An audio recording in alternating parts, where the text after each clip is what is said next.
that I've learned while scrolling through the list of FNAF fan games is that the cast of said game is all based on whatever the developer wants the cast to be. Whether that be the original Five Nights at Freddy's cast, their own original characters, or maybe just an entirely different series altogether. Which, that last one very much scares me because I've seen some very interesting games because of this. One of these games being a game called the Tubbyland Archives, which, if you couldn't guess by the title, is a FNAF fan game based on the Teletubbies. The thing is though, when I saw this game, I didn't realize that I was browsing the featured tab, which, if you don't know, is where the most popular fan games reside on Game Jolt. So because of this, I was really curious to find out why this game was so high up on the list while being based on a child's show. But trust me when I say that this game is a lot better than it sounds. And that's what I'm here to tell you about. Today I'll be diving into the Tubbyland Archive Act 1 to answer the question, can a Teletubbies horror game actually be scary? And no, Slender Tubbies is not a scary game.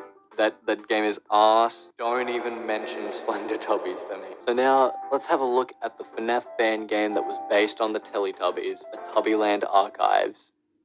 The Tubbyland Archives is a series created by 3 people, Clicky Code, There's No Steak, and Pigsty. Now this isn't the first time we've actually seen Teletubbies x FNAF. Created by the same 3 people was a game called Five Nights at Tubbyland. It was originally a 3-game series which had a 4th game, but it never saw the light of day. There is an unofficial 4th game that the developers of the actual series do shill out, but again, it is unofficial. The Tubbyland Archives, however, plans to reboot the entire series from Five Nights at Tubbyland's 1 to Five Nights at Tubbyland's 3, and even create an official release of the 4th game. Currently, only Act 1 is available, and Act 2 only has a game page up, but I'll definitely be covering these games when they come out, because as you'll see in this video, I genuinely do like this game. So with all that out the way, let's take a look at the first part of the Tubbyland Archives. Skipping past the standard warning signs in every horror game, we get this awesome scene of all the animatronics watching the camera, and when I saw this for the first time, I instantly fell in love with the game.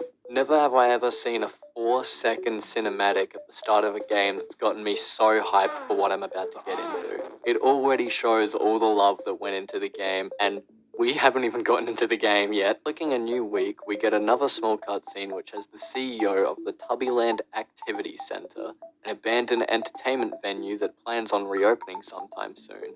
Explained to us over the phone that we got a job there as a night guard, watching over the establishment to make sure everything stays safe.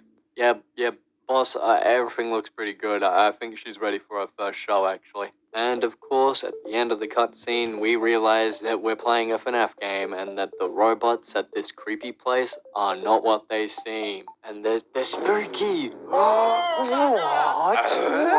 Anyways, after the cutscene, we load into the actual game, and straight up, this has to be one of the best offices I've ever seen in a FNAF game that I've played. Now, I haven't played many fan games, but from the ones that I have played, this is the best looking game out of them all. Standard FNAF tradition, we get a phone call from this game's phone guy, and he is here to explain the basics on how all of our tech works and how to deal with our first threat. On the left side of the screen, there is a camera panel. Opening it up reveals our map and a couple other buttons. The 2 buttons over here control the lights and the power of the camera. The place gets really dark during the night, so you need to light up all the rooms with the light to properly see what's going on. And at first, I didn't actually know what this button was for until I found out that sometimes the cameras will just randomly shut off. So what you need to do is press this lightning bolt icon, and it will take a little bit, but they'll eventually turn back on. Pretty simple. Quick complaint though, as much as it makes opening the cameras quicker and easier, I think I'd prefer it if I could click to close the camera instead of just sliding my mouse over this bar on the side. Because sometimes when I'm trying to use the buttons on the side, say I need to light up a room, I ended up accidentally closing the cameras entirely, which isn't the worst thing ever, but it does give the animatronics a tad bit of unsupervised time to freely move around and get closer to me. Just a small little thing so I'm not accidentally doing the wrong thing all the time. Anyway, you only have to deal with one threat on the first night, and that's Poe, the red Teletubby. I just want to say,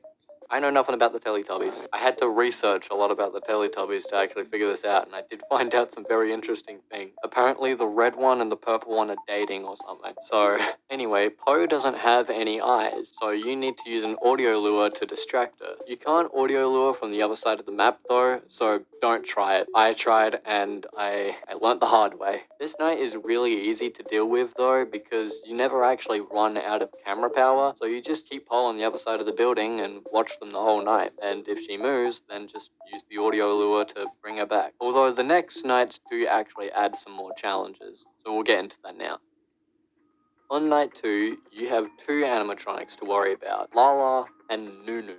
These are some like Poppy Playtime names. Lala starts on the stage and can go either way to get to your office. Lala doesn't get affected by the audio lure like Poe does, so instead you have to hide when she gets to you. Hiding at the right time though greets you to this beauty of an animation.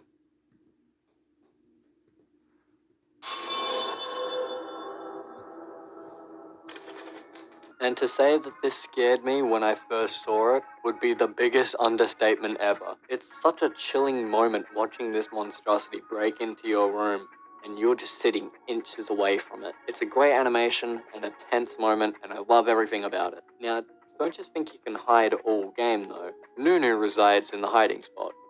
Nunu is a vacuum cleaner, by the way. And if you stay there for too long, Nunu ends up just game ending you. It's not the hardest thing to get around, but it just means that you shouldn't be in the hiding spot when you aren't supposed to be there.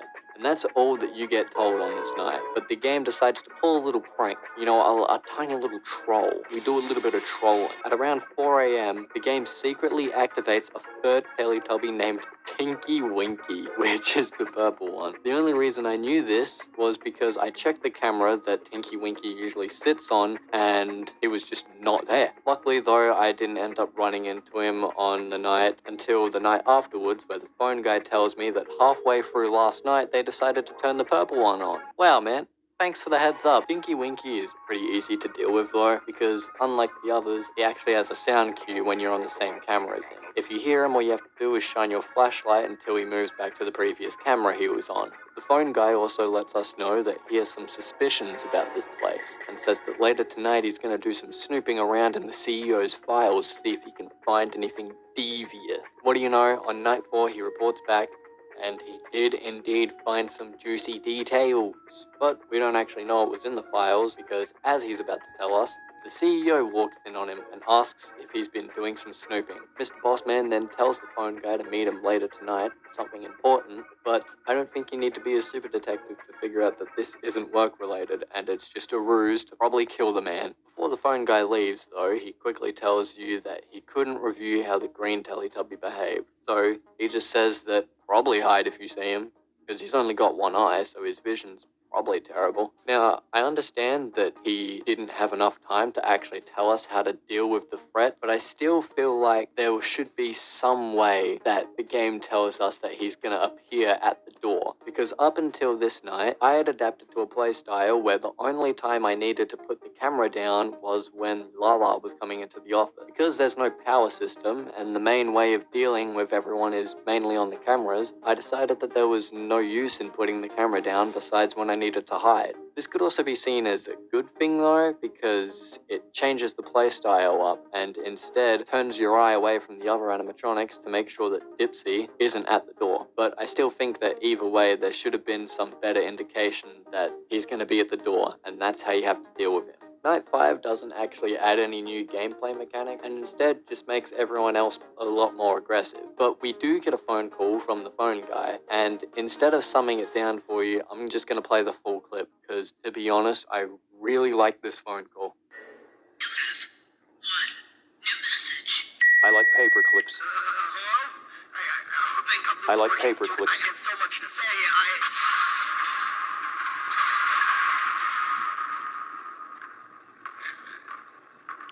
Okay, look, I'm hiding right now. Remember how that guy told me to come in yesterday? Yeah, well, guess what? It was a goddamn death trap. I found a room to the right of the party hall. There's something down there. A box. I couldn't get a look inside, but it smelled awful. The robots were down there too for some reason. I don't know why or how, but as soon as they realized I was there, they immediately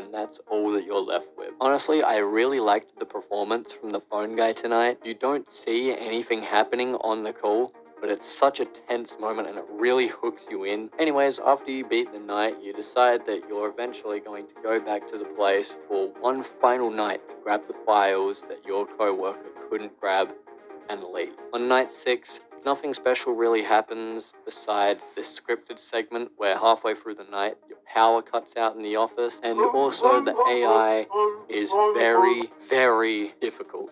And I'll get to that in a bit. After the night ends, you get a mini game where you need to collect the files and escape the building. Doing so will complete the game. That is one thing that I didn't mention, is that after each night there is a mini game that plays. They don't really add anything, but unlike a Jolly, I actually prefer these mini games being here because they aren't just walking from point A to point B. It's a game of hide and seek where you have to find Nunu. 2, because this game gets really stressful at times and I genuinely need the break from things. Which leads me into probably my biggest complaint for the game, and that's that this game is very difficult, and I cannot stress that enough. In my Jolly video, I talked about how when I'm playing a horror game, I expect to be playing a horror game and not having a rage fest.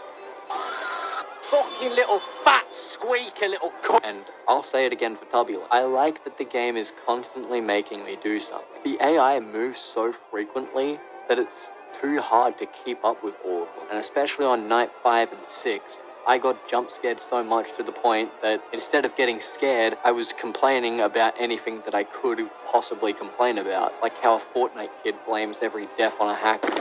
Stream sniping. Again, I know some FNAF veterans would probably be eating this stuff up and loving it, but for casual players like me that just want to have a nice, scary experience, it ends up feeling a lot more like playing Getting Over It. And if you've played Getting Over It, you know that that game is a shit show. Now, if I were to put this game on the Jaden scale, I would honestly have to give this game a 9. And the only reason it doesn't get a 10 is because of its incredibly difficult final 2 nights. Other than that though, the game is great in all ways that I can think of. The graphics and animation qualities are top tier. The story is solid for being based off of the Teletubbies. The gameplay mechanics are amazing, the mini games are fun, and of course, the main question, can a Teletubbies game be scary? And I can indeed confirm, this game tops the spook chart. I highly recommend checking out this game for yourself because it really is a good game, and the developers have clearly taken lots of care for this game. There's also stuff that I missed. There's a whole custom mode and a secret night that you can only get by collecting a bunch of papers and heading into a secret room. I don't want to do that, but you can if you try out this game. Link in the description. This is not sponsored, but I just really want to shell out this game. All I can think of to make this game just a little better is the AI should be a little less aggressive and we would be set. I honestly cannot wait for the second and other acts to come out of this game. And you already know that the second they come out, I'll be writing the script, I'll be playing the game, I'll be reviewing the flippity-dippity heck out of that. If you made it this far, then I just want to say thank you for watching.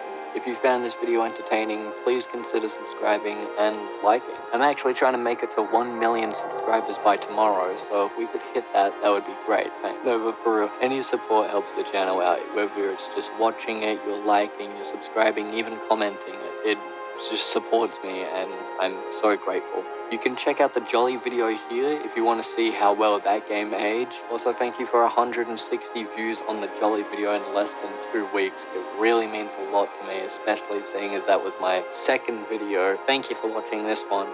Have a good day. Bye-bye.